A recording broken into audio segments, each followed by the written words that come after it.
Not going to do anything. I said I abide by the jury decision, and I will do that, and I will not pardon him. अमेरिकी president के पास किसी को भी माफ करने का अधिकार होता है, चाहे उस व्यक्ति ने कितना भी घिनौना अपराध किया हो। ताज़ा मामले में अमेरिकी राष्ट्रपति जो बाइडेन ने इसका इस्तेमाल अपने बेटे हंटर को माफ करने के लिए किया है। अपने बेटे को माफ़ी देने के मामले में बाइडेन ने पलटी भी मारी है।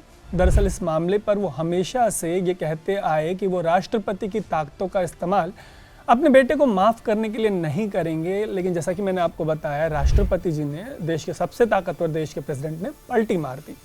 ये पलटी इसलिए बहुत ज़्यादा मायने रखती है क्योंकि बाइडेन के बेटे हंटर पर गलत तरीके से हथियार रखने, टैक्स फ्रॉड करने, ड्रग्स लेने और लैपटॉप में बेहद आपत्तिजनक चीज़ें रखने के आरोप थे। अगर उनको इस मामले में सज़ा हो जाती तो उन्हें लंबा समय जेल में काटना पड़ सकता था। ऐसे में 20 जनवरी को डोनाल्ड ट्रंप के प्रेसिडेंट बनने से पहले ही जो बाइडेन ने मौके पे चौका मार दिया।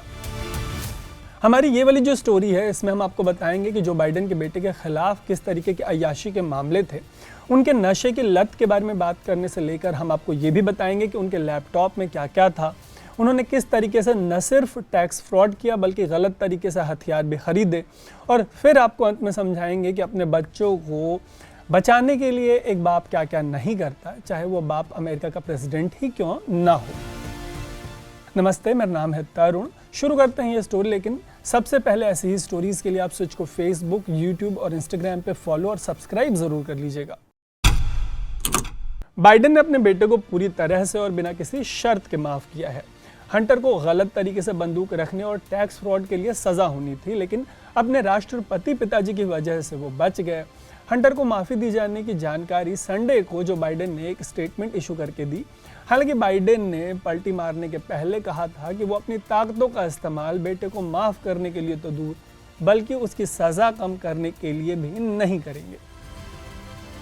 राष्ट्रपति पिता से माफ़ी मिलने से पहले बंदूक रखने के मामले में हंटर को 12 दिसंबर को सज़ा मिलनी थी। इसके 4 दिन बाद उन्हें टैक्स फ्रॉड के मामले में सज़ा मिलनी थी। बेटे को माफ़ी देने से जुड़ी सफाई में प्रेसिडेंट बाइडेन ने कहा है कि उन्होंने तय किया था कि वो जस्टिस डिपार्टमेंट की डिसीजन मेकिंग में दखल नहीं देंगे। उनके हिसाब से वो यही कर रहे थे। बाइडेन का आरोप है कि उनके बेटे को जानबूझकर निशाना बनाया गया और लंबे समय तक वो ये सब चुपचाप देखते रहे। उनका आरोप है कि उनके बेटे को इसलिए निशाना बनाया गया ताकि उनको दोबारा राष्ट्रपति बनने से रोका जा सके, इसलिए उन्होंने अपने बेटे को माफ़ी देने का फैसला किया।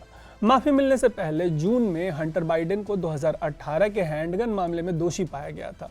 दरअसल हंटर ड्रग एडिक्ट रहे हैं, लेकिन 2018 में बंदूक खरीदने के समय उन्होंने गलत जानकारी देते हुए फॉर्म पे लिखा था कि वो किसी तरीके के ड्रग्स का इस्तेमाल नहीं कर रहे, जबकि उस समय वो ड्रग एडिक्ट थे। इसके बाद सितंबर में उन्होंने टैक्स फ्रॉड की बात एक्सेप्ट की। हैंडगन वाले मामले में उन्हें 25 साल तक की सज़ा हो सकती थी और टैक्स फ्रॉड के मामले में उनको 17 सालों की सज़ा हो सकती थी। हालांकि मीडिया रिपोर्ट्स के मुताबिक इस तरह की सज़ा के प्रावधान के बावजूद उन्हें बेहद कम समय की सज़ा होने की संभावना थी, या ये भी संभव था कि उनको जेल जाना ही मत पड़े, मतलब उन्हें एक भी दिन जेल में नहीं बिताना पड़ सकता था। हालांकि फिर भी बाइडेन ने अपनी ताकतों का इस्तेमाल बेटे को माफ़ करने के लिए किया। अपने बेटे को माफ़ी देने से जुड़े तर्कों में बाइडेन ने कहा है कि अमेरिका में किसी को इसके लिए सज़ा नहीं होती कि उसने बंदूक खरीदते समय फॉर्म पर गलत जानकारी दी है।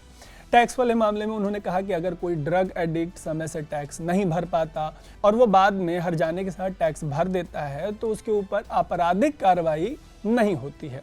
ये सब कहते हुए उन्होंने आरोप लगाए कि उनके जो राजनीतिक विरोधी हैं वो उनके 54 साल के बेटे को निशाना बना रहे हैं। बाइडेन ने अपने बयान में ये भी कहा कि उनके बेटे को बर्बाद करने की कई कोशिशें हुई। उन्होंने दावा किया कि उनका बेटा 5.5 सालों से नशे से दूर है और उस पर हुए इस तरह के हमलों के बावजूद उसने नशे को हाथ तक नहीं लगाया। देखिए कि दुनिया पे कितना बड़ा एहसान किया।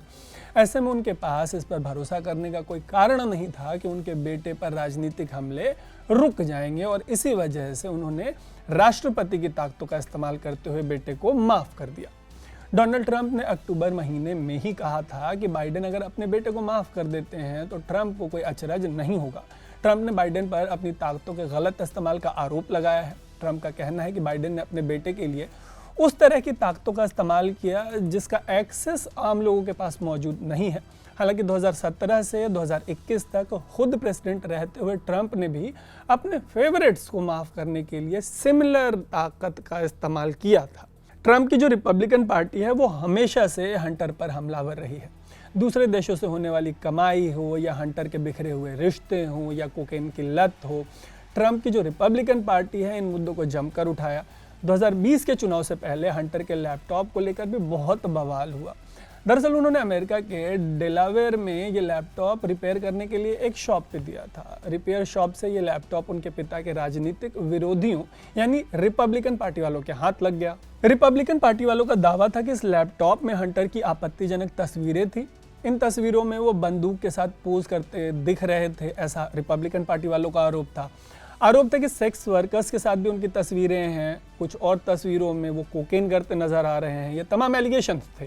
ट्रंप और उनकी पार्टी का एलिगेशन था कि बाइडेन की जो डेमोक्रेटिक पार्टी है उससे दोस्ती की वजह से अमेरिकी मीडिया ने हंटर का जो लैपटॉप है, इसका जो पूरा मामला है, उसको ब्लैकआउट कर दिया। हंटर पर यूक्रेन और चीन के साथ अपने पिताजी और परिवार का नाम इस्तेमाल करके बिजनेस में करप्शन करने के भी एलिगेशंस लगे, लेकिन बाइडेन ने इन आरोपों को नकार दिया।